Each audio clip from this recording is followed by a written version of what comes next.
요한복음 12장 9절로 19절 말씀 함께 읽겠습니다. 유대인의 무리가 예수께서 여기 계신 줄 알고 오니 이는 예수만 보기 위함이 아니요 죽은 자 가운데서 살리신 나사로도 보려 함이러라.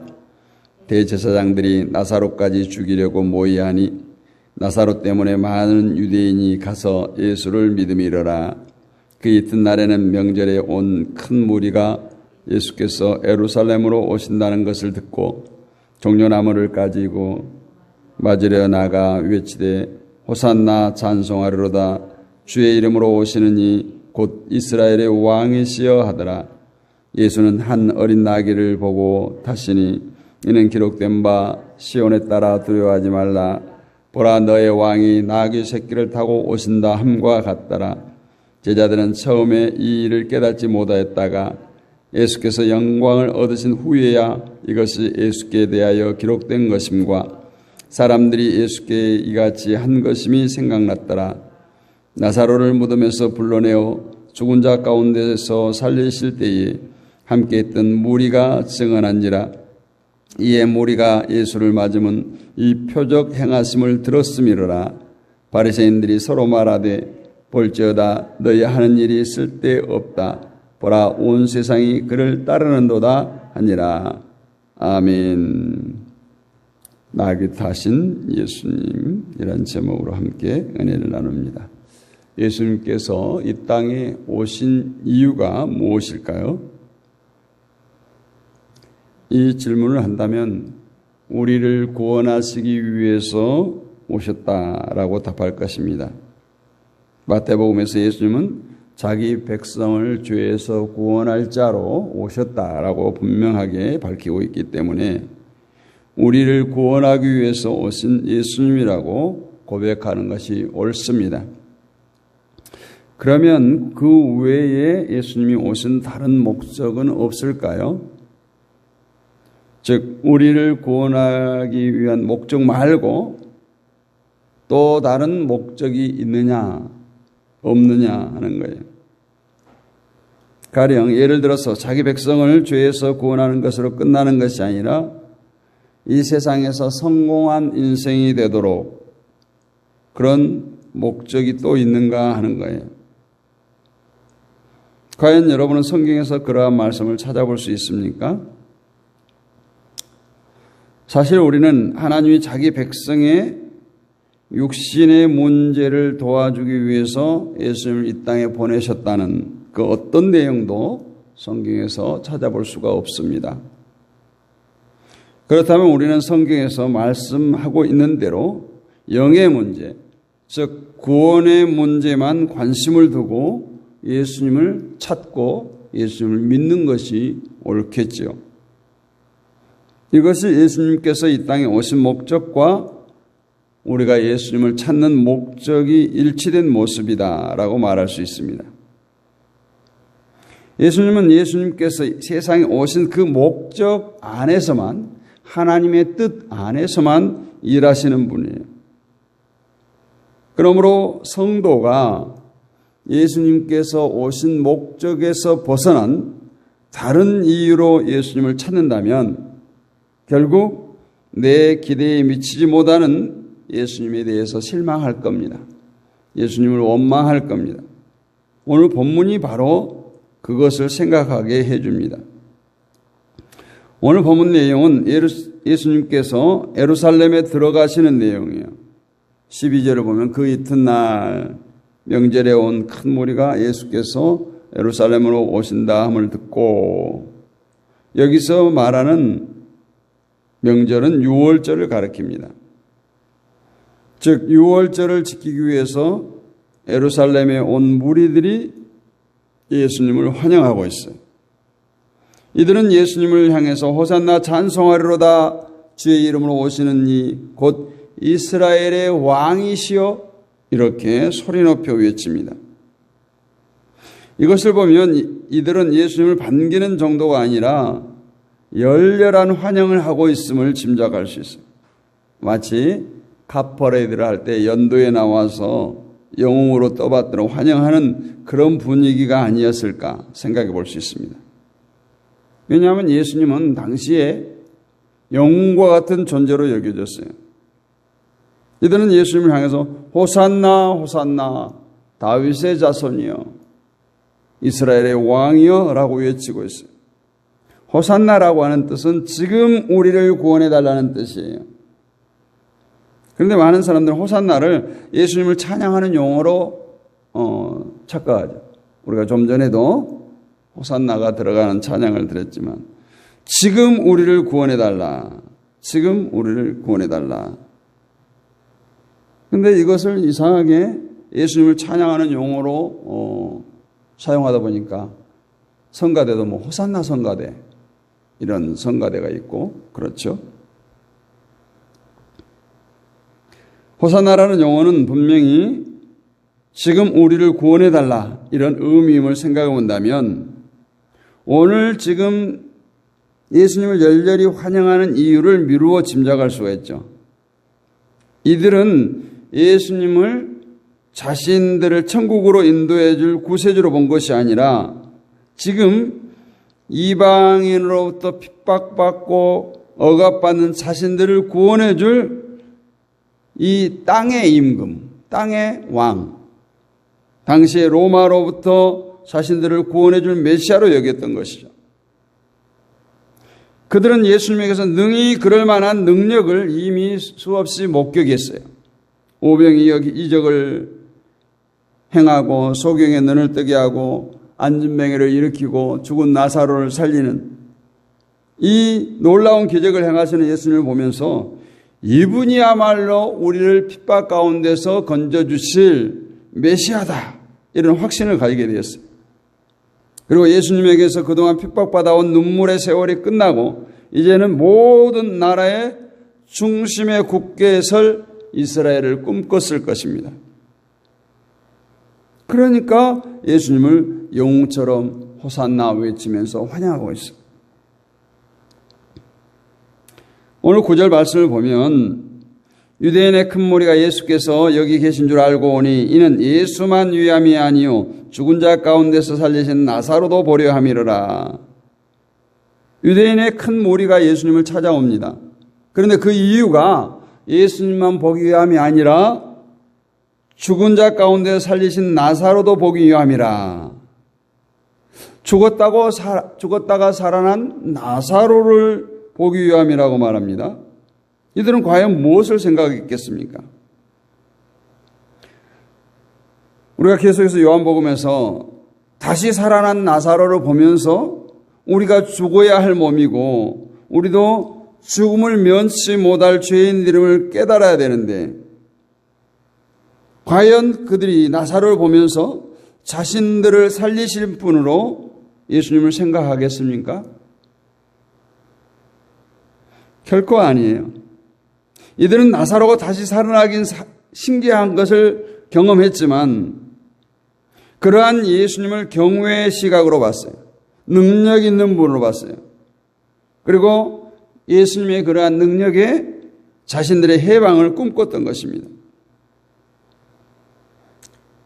11절에서도 보면 나사로 까닭에 많은 유대인이 가서 예수를 믿음이로라. 죽었다가 살아난 나사로를 보고 많은 유대인이 예수를 믿었다는 것은 예수님의 신기한 능력을 믿었다라는 거예요. 그래서 예루살렘에 오시는 예수님을 호산나라고 외치면서 열렬히 환영하는 것은 예수님께서는 죽은 자도 살리신 그 능력으로 자신들을 로마로부터 구원해 주실 분으로 믿었어요. 기적과 이적을 행하시는 예수님의 그 능력에 홀딱 반해서 예수님을 환영하고 있는 거예요. 그런데 이처럼 열렬히 예수님을 환영한 무리들이 결국 예수님에 대해서 어떤 반응을 보입니까? 우리가 앞으로 보겠지만 요한복음 19장 12절에 보면 이러함으로 빌라도가 예수를 놓으려고 힘썼으나 유대인들이 소리질러 가로되 이 사람을 놓으면 가이사의 충신이 아니니이다. 무릇 자기를 왕이라 하는 자는 가이사를 반역하는 것이니이다. 예수를 환영하는 그 무리들이 이제 예수를 죽이라, 예수를 죽이라고 소리치고 있어요. 이들은 왜 예수님을 대하는 태도가 이렇게 돌변했을까요? 그것은 예수님에 대한 저들의 기대가 무너진 것에 대한 분노로 이해할 수가 있습니다. 그들은 분명히 예수님에게서 자신들의 구원을 기대했어요. 예수님의 능력이 일어난 충분히 로마의 압제로부터 우리를 구원해 줄 것이라는 것을 믿었어요. 그런데 자신들의 눈에 비친 예수님은 그냥 로마 병령들에게 붙들려서 십자가에 달려 죽음의 위기에 처할 정도로 아무 힘이 없는 나약한 사람이었어요. 하나님의 아들이라고 자신을 메시아라고 외쳤던 사람, 소위 하나님이 보냈다고 하는 그런 자가 지금 죽어가는데도 하늘에서는 전혀 예수님을 구원해 줄 기미가 안 보여요. 나약하게 짝이 없는 모습만 보입니다. 그러한 예수님이 자기들을 구원해 줄 가능성은 전혀 없음을 본 거예요. 그러자 한순간 예수님은 저들에게 전혀 쓸모없는 분으로 전락해버립니다. 자신들의 기대한 것을 충족시키지 못하는 예수이기 때문에 그 예수님을 믿어야 할 이유도 의지해야 할 필요도 없었던 것입니다. 그래서 버리게 된 거죠. 이러한 말씀을 대하면서 우리가 생각할 것은 무엇입니까? 유대인은 예수님을 배신했지만 나는 어떤 경우에도 예수님을 배신하지 말자. 이러한 의미로 받아들여야 합니까? 우리가 오늘 본문을 보면서 유대인처럼 하지 말자, 유대인처럼 살지 말자 이러한 교훈으로 끝나면 안 돼요. 오늘 본문에서 유대인이 예수님을 환영했다가 버린 그 이유가 무엇인가를 생각해 봐야 돼요. 혹 그러한 잘못된 모습들이 우리에게 있는 것이 아닌가를 살피는 것이 중요합니다. 그러므로 가장 중요한 것은 유대인들이 예수님에게 가졌던 잘못된 기대가 혹 우리에게도 있는 것이 아닌가 생각해 보는 거예요. 유대인들은 예수님께서 행하신 이적을 보면서 그 이적의 의미는 생각지 못하고 이적을 행하는 그 능력만을 선호했어요. 이적을 행하는 그 능력이 자기들에게 도움이 되어지기를 원했어요. 하지만 예수님이 이적을 행하신 것은 능력을 보여주기 위함이 아니라 다른 목적이 있다라고 계속해서 기적의 사건을 통해서 우리가 은혜를 나눴습니다. 오병이의 기적을 행하시면서 예수님은 내가 생명의 떡이다라고 말했어요. 날 때부터 소경된 자를 고치시면서 진정 소경된 자가 어떤 것인가, 이처럼 기적 하나하나가 예수님이 어떤 분이시고 왜 세상에 오셔야만 했는가를 암시하는 표적이 있다. 그래서 기적을 표적이라고 말한다고 했어요. 그런데 그들은 표적을 표적으로 보지 못하고 자기들의 육신에 도움이 되어줄 예수님으로 그냥 기대했던 것입니다. 예수님은 결코 이스라엘을 로마로부터 해방시키기 위해서 오신 분이 아니에요. 그것이 곧 어린 나귀를 타고 예루살렘에 들어오는 예수님의 모습인 거예요. 이스라엘은 농사용으로 말을 키울 수도 있지만 이 나귀, 이것은 농사용으로 키우죠. 짐을 실어 날린다거나 땅을 갈 때.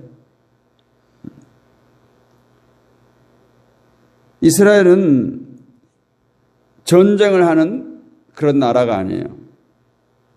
힘으로 살아가는 나라가 아니라 하나님의 도우심으로 살아가는 나라이기 때문에 전쟁을 위해 마병을 기른 것이 아니라 오직 농사를 위해서 말, 나귀를 길렀어요. 이것이 곧 오늘 하나님을 신뢰하지 않는 모습이 되는 거죠. 시편 20편 7절에 보면 혹은 병거 혹은 말을 의지하나 우리는 여호와 우리 하나님의 이름을 자랑하리로다. 이처럼 이스라엘은 병거나 말을 의지하는 나라가 아니라 오직 하나님을 의지하는 나라로 세상에 존재하는 거예요. 그런데 예수님께서 나귀, 그것도 새끼 나귀를 타고 옵니다. 나귀는 전쟁용이 아니에요. 더군다나 새끼라면 다른 어떠한 용도로 쓸 수 없어요. 어쩌면 예수님이 타기에도 버거운, 한마디로 말해서 세상의 힘과 거리가 멀다는 것을 보여주는 거예요. 예수님이 말을 타고 오신다면 힘의 상징인 늠름한 장군의 모습, 정말 백마를 타고 오는 모습을 연상할 수 있을 것입니다. 그러나 세상의 힘과 거리가 먼 나약한 나귀 새끼를 타고 오시는 것은 예수님이 어떤 분이신가를 암시하고 있어요. 예수님은 오늘 예루살렘에 왜 들어가는가? 그것은 정말 아무 힘없이 십자가에 달려 죽으실 것임을 보여주고 있어요. 그러나 예수님을 보는 유대인들은 그런 약자의 모습을 보지 못하고 다만 자신들의 구원을 기대했어요. 예수님에 대한 유대인들의 기대는 예수님께서 이 땅에 오신 목적과 전혀 다른 기대를 하고 있었어요. 애당초 예수님은 이스라엘을 로마로부터 구원해주기 위한 목적을 갖고 있지 않았어요. 그런데 유대인들은 예수님에 대해서 오해를 하고 잘못된 기대를 가짐으로 결국 십자가에 달린 예수님을 쓸모없는 분으로 여겼습니다. 여러분은 어떻습니까? 십자가에 달리신 예수님을 감사하고 기뻐하십니까? 과연 그것이 전부입니까? 혹 그것 말고 또 다른 기대를 가지고 있지는 않습니까? 오늘 유대인들처럼요. 예수님께서 나를 도와주신, 정말 내 육신의 일을 좀 편안하게 해주고 내 인생을 형통케 해줬으면 하는 그런 기대는 없습니까? 십자가가 십자가로만 끝난 것이 아니라 유대인들과 같은 다른 기대를 가지고 있다면 우리는 십자가를 지시고 우리의 죄를 대속해 주신 그 예수님을 버리는 것과 같습니다. 예수님의 피만 의지하는, 십자가만 의지하는 것이 아니라 거기에 돈이 포함되어 있고 성공이 포함되어 있고 인생의 형통함이 담겨 있는 십자가 아닌 십자가를 기대하는 것일 수밖에 없다라는 거예요. 오늘 본문이 그런 거예요. 금방 예수님을 호산나 다윗의 자손이여, 자신들을 정말 로마의 압제로부터 구원해 줄 이 땅의 왕으로, 세상의 왕으로 환영했던 그들이 정말 어린 나귀를 타고 연약한 모습으로 또 로마 군병들에게 잡혀서 죽을 위기에 처할 때 저를 십자가에 못 박으라, 못 박으라, 못 박으라 외치고 있지 않았습니까? 내가 필요하면 받아들이고 내가 필요 없으면 버려버리는, 이것이 예수님에 대한 유대인들의 모습이었고 어쩌면 오늘날 우리에게도 종종 있는 모습이 아닐까요? 분명히 말씀드립니다. 예수님은 우리에게 세상에 힘을 주기 위해서 오신 분이 아니에요. 다만 하늘의 생명을 주시기 위해서 오셨습니다.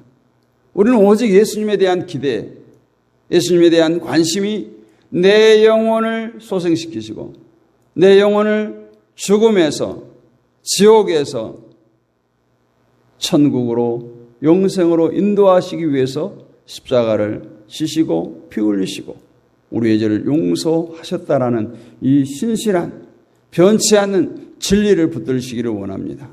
이것이 우리가 사는 길이에요. 우리의 성도들의 모습이에요. 그 외에 우리가 이 땅에 필요한 것들요, 성공요, 분명히 하나님께서는 우리를 창조하실 때부터 우리를 축복하셨어요. 생육하고 번성하라, 다스리라, 모든 것을 통치하라고 했어요. 그렇게 살면 되는 거, 그것이 축복이에요. 그런데 그런 인생들이 어떻게 됐습니까? 죄를 지었잖아요. 하나님의 약속을 깨뜨렸어요. 이것으로 인해서 예수님께서 이 땅에 안 오시면 안 될, 우리의 죄를 용서하기 위해서 예수님께서 오셨다는 거예요. 그래서 오늘 그 주님 십자가를 바라보고 보혈의 공로가 헛되지 않도록 오늘 또 그 주님이 나의 구주 되심을 감사하고 기뻐하는 삶으로 하나님께 영광 돌리시는 저와 여러분이 되시기를 주님의 이름으로 축복합니다. 은혜가 풍성하신 아버지 하나님 감사합니다. 오늘 많은 유대인들이 예루살렘에 입성하는 예수님을 향하여서 호산나 찬송하리로다 주의 이름으로 오시는 이 곧 이스라엘의 왕이시여 외쳤던 그들이 자신들의 희망, 자신들의 기대를 저버린 예수님을 향해서 십자가에 못 박으라고 조롱하고 침을 뱉고 읍소를 보내는 저들을 보면서 또 우리 자신을 다시금 돌아보게 하심을 감사합니다. 십자가 외에는 다른 길이 없음을 우리는 너무 잘 압니다. 그럼에도 불구하고 십자가 아닌 십자가를 찾고 헤맬 때가 많습니다. 주님 용서하여 주옵소서. 정말 우리를 위해서 날마다 하나님 앞에 우리 자신을 못 받고 우리의 자신을 비우고 우리 자신을 내려놓고 예수로 가득 채우는 삶이 되게 하여 주옵소서. 우리의 영원한 생명이 되신 그분, 오직 그분으로 만족해 하여 주옵소서. 하나님께서는 분명히 우리 인생들을 지으시고 이 땅을 다스리라, 땅에 충만하라, 번성하라 이렇게 축복하셨습니다. 아버지 하나님, 하나님의 백성들이 이 땅에 가난한 것이 하나님의 뜻이 아닙니다. 분명히 부욕해 하는 것이 하나님의 뜻인 줄로 믿습니다. 그럼에도 불구하고 부유한 삶이 목적이 되지 않게 하시고 예수 따르는 삶이 목적이 되게 하여 주옵시고 우리가 주님을 찾고 믿는 그 목적이 예수님께서 이 땅에 오신 목적과 동일한 목적이 되게 하여 주옵소서. 아버지 하나님, 이 새벽에도 깨어 기도하는 주의 백성들 가운데 함께하여 주옵소서. 오늘도 이무선 사모를 붙들어 주옵소서. 아버지 하나님, 날마다 새롭게 하여 주시고 영육간에 강건케 하여 주옵소서. 모든 몸의 육신의 건강 수치가 정상화되게 하심을 감사합니다. 아버지 하나님, 더욱더 강건케 하여 주시고 날마다 교회를 위해서, 성도를 위해서, 부족한 종을 위해서 부르짖어 기도하고 있습니다. 그 기도를 주여 들으시고 응답하여 주옵소서. 우리 김연한 권사님을 주여 붙들어 주옵시고 날마다 새 힘을 공급하여 주옵시고 피곤치 않고 곤비치 않게 하여 주옵소서. 무엇보다 이 가정을 주님께서 다스려 주옵소서. 임마누엘로 지켜주시옵소서. 사단마귀 흑암의 권세, 아버지의 우한 질고가 틈타지 못하게 하시고 사랑하는 남편과 자녀들이 하나님을 만나기를 원합니다. 우리의 구주 되시는 예수님을 잘 믿기를 원합니다. 여러 가지 세상의 일로 힘들어하는 이 가정을 주여 축복하시고 우리 현우기를 주여 붙들어 주옵소서. 저 앞길을 주여 책임져 주시고 보장하여 주옵소서. 형통케 하여 주옵소서. 아버지 하나님 뜻이 이번 어려운 일들로 통해서 이 가정에 충만하기를 원합니다. 아버지 우리 권사님 또 직장을 주셨사오니 감당케 하여 주시고 존귀함을 얻게 하시고 인정받게 하시고 날마다 기쁨이 샘솟게 하여 주시옵소서. 우리 홍미균 성도를 주여 붙들어 주시고 뇌혈관 협착증 주님 이 혈관이 정상적으로 아버지 하나님께서 회복되기를 원합니다. 우울증, 불면증도 사라지기를 원합니다.